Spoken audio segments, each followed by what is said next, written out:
JJ boleh standby next kereta crossover Sarawak. 10 seconds. Okay, kucing standby. Mahkamah dia mahkamah menentukan lah kita bola floor. 5, Tak, Four, kita ikut lah bola floor lah.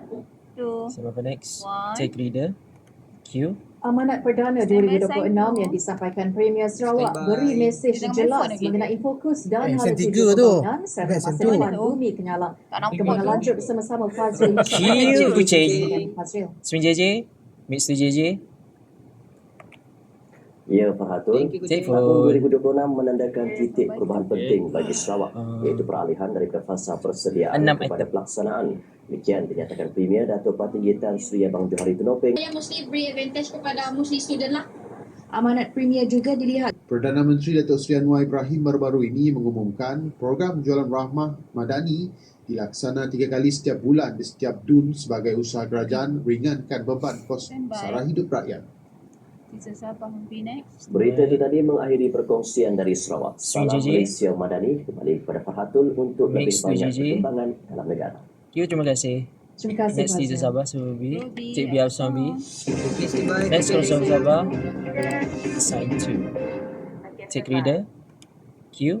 Kebajikan rakyat dan infrastruktur luar bandar terus diperkukuh Kerajaan Negeri Sabah. Perinciannya QKK. bersama Muhammad Swing Syarif JJ. Awang. Silakan Jam. Mix to JJ.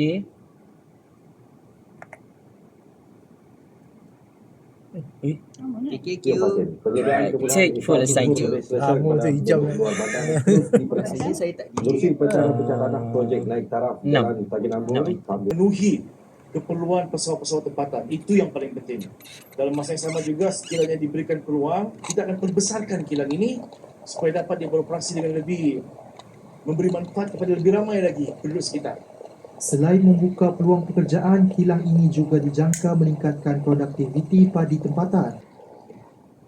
Nanti Kerajaan keempat. negeri dicanak memperkenal bidang baharu berteraskan keperluan industri semasa dalam sistem pendidikan agama. Baik, sekian perkongsian dari negeri di bawah Okey, balik. dari Kembali JJ, bersama Steve Fatin JJ. untuk lebih banyak perkembangan semasa dalam negara. Spin JJ. Salam Malaysia Madani. Mix to JJ. Q terima kasih. Terima kasih. Row A, A. Absani. Perlawanan bola sepak Liga Super Malaysia. Next item. Kekasih bola sepak Pantai Timur, Kelantan.